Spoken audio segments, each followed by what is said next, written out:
nimwongere ko aleluya kandi mwongere aleluya ya gatatu. Mbogero mu ncamake ikintu kinzanye ngaha nje gushima Imana. Nta muntu n'umwe yigeze tubonana ngo antere inkuru zimbona nkubone ngaha canye aho ndi mu kazi canye mu mihana iwacu.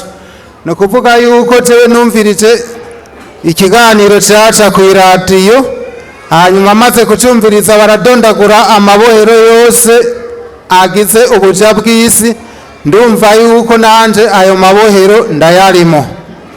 Mbo nkivyumva rero kubera jewe nta rugendo rurerure narinda gufata, naciye mpaguruka nk'isaha 2 zibura nk'iminota 15, isaha 2 n'inusu narishitse ngaha. Hanyuma ndumviriza amajambo avugirwa mu materaniro, baratubwira ingene basengera abantu bakabohoka. Hanyuma ndahava Imana rero yankoreje yewe, no kuvuga ko nari mfise ingorane nyinshi muhira iwanje. Hari ibintu vyarara birirukanga ku mabati, bigasimbira ku mabati bivuye hejuru mu bigazi, bikazunguruka mu kugenda bigaca biturubuku bigasimbira hasi, ibibwa bikarara biriruka imbere n'inyuma. Mbo ibihere mu nzu vyari igitero, imbeba zari igitero, itara ritsimye na gatoye, imbeba yaba yinjiye mu musegetera twarara turakwana. Mbere zaho rero, mbere mu mwaka ushitse naheruka kubura umwana, ariko Imana imbabarire yisubije ivyayo.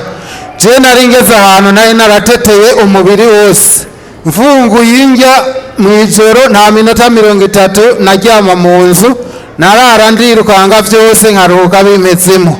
Ubu rero ndumva yuko mu nda ndakomeye, nta baganga nasubiye kuza ndacako kuza gusaba imiti. Kugeza ubu nari ngeze ahantu je ngomvye guhaguruka ikirometero nakigenda nk'iminota irenga 30, nkabanza kwicara nk'ituro 2 canke 3 kugira ngo ndakimare. Ariko ubu mvuze ati ngomba mfate urugendo rw'ibirometero 10, ndaharura umwanya ndarugenda kandi umwanya ukabonyene. Nukuvuga rero ivyo vyose ndabishimira Imana. Jewe shetani ubu ndabona nta kibanza kirekire mfise ko naho ibigeragezo bitabura biguma bica ku ruhande hirya no hino.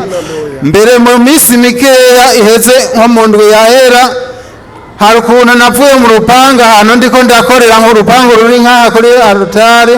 Hanyuma nsose nugurura akaryango gatoya ngo ntahe.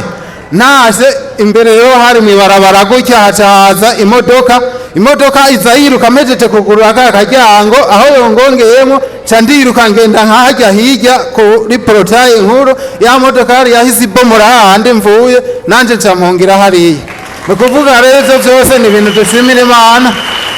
Ndabona neza ko ubu ntawe basha shetani kimfise ko burebure. Murakoze namwe ndaba amashimeshi tako kivyimbye gose.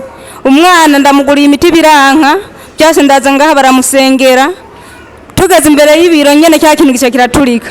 Gituritse ngenda mu biro, pastor asengera amazi ya sawa, ndagenda muhira zenda mushirirako. Nukuri Imana yarabikoze, Imana umwana arakira, abamusengeye bose Imana bahumugisha, na pastor Imana muhezagire. Ikindi kigira kabiri, ndashima Imana yuko barasengeye amaso nukuri arakira.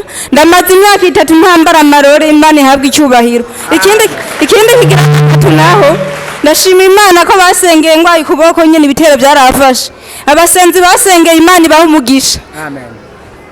Amashimeshi ubuzima bwasa uko bwarangiye, ariko Imana repentance yabaye hafi yanje. Narahantu nashobora kwitabariza bivanye ko telefone atayo ngifise, barayinyivye tagwara cyane ndaremba aho atamuntu umwe ashobora gutabaza.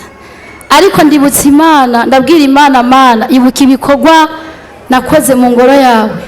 Nibutse Imana iki gicaniro twubatse, twibuke ko naje wari kintu nakoze. Aha nyene uze kuntabara kuko ndumva ko ubuzima bwanje burangiye.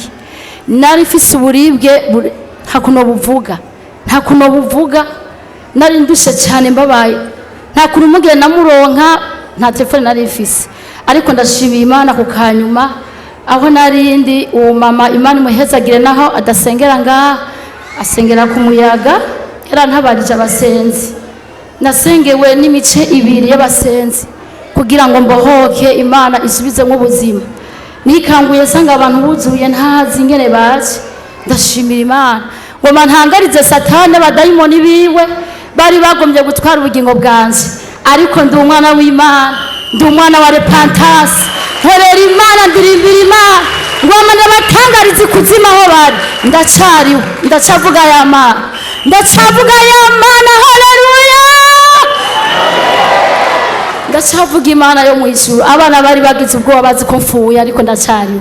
Ndashimiye Imana yankijije ikambwiriye neza. Abumvise gushima kwanje sabahezagire. Amen. Dukomere Imana amashi kuvyizirikira kora. Hari amashi mukoma muri ko muri ikimibu, hari amashi dukome. Haleluya. Kandi ndashaka kubonana n'umupasiteri yitwa Elize.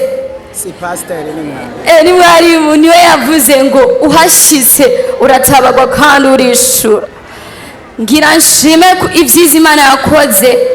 Ubushize jereka ndabivuge mpumirije, ngira ndabivuge mu ndi isi yarangiza ukundi, ariko we ntiyicaye kwikamba, yaramanutse aransanga kure y'amaso y'abanseka, kure y'iminwa y'abamvuga. Aho niho yaje nshakira icicaro, niho yaje nshakira icicaro. Naho ngenda kubwire nti aho nyene hari ibintu bamwe kugira ngo Imana ibashe kugutabara. Hari ibintu bamwe kugira Imana ibanze yinyegeze gatoya. Reka nabivuge. Imana yarankuye mu nzoga ikintu ca mbere. Iyo ubana n'umunyanzoga nta vyiza wigera ubona. Imana yarankuye mu busambanyi. Iyo ubana n'umusambanyi nta vyiza ugera ubona mu buzima bwawe, ntiwigera utera imbere. Jewe nari umuntu anywa inzoga, nari umuntu asambana. Reka ndabivuge na satani ndamutera uruhagarara yumve ko ndiko ndabivuga.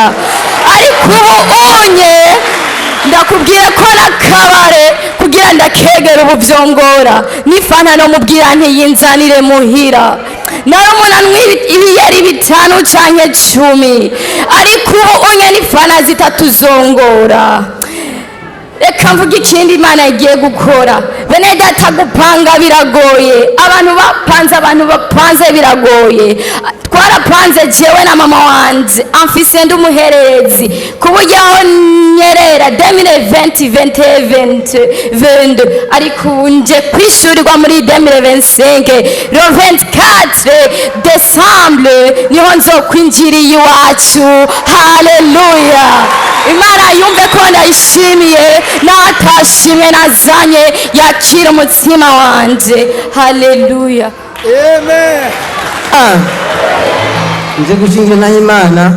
Jewe naheruka ngaho pasiteri avuga ati hari abantu bagiye kwakira ibyabo, naye ndavuga ati man, aka telefone mfise ni gato, ndagomba umpindurire telefone.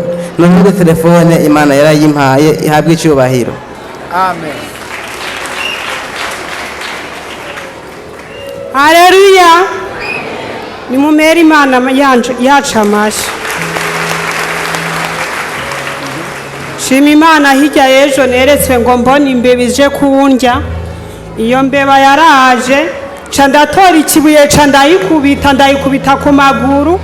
Maze kuyikubita ku maguru icirambwira ngo urazi nkubira ibuye ryomvako, tiburya hariho ingorane wogira. Hanyuma rero naciye nikanguye rero ejo navuye ku kazi casanga imbeba ihagaze imbere y'imbabura, imbabura iteretse y'isafuriya y'indya. Hanyuma iyo mbeba irandaba cane, imaze kundaba cane ca ndatora ikimamiro ca ndayishibura mvuga ati ni izina rya Yesu, ndayishibura isohoka hanze ikanura amaso iriko irandaba. Hanyuma rero iyo mbeba maze kuyishibura hanze, mu gatondo ka kare nazindutse casanga imbeba yapfiriye hahandi nyene. Nukuri mumera Imana imashina cyane. Igahagarara mugahangana ukayishibura ikakuraba, wumva bari imbeba bisanzwe. Kandi mu ndoto yari yamubwiye ngo iki kibuye kimvuye ko turahura. ariko izina rya Yesu ryarayikubise nayo mu izina rya Yesu.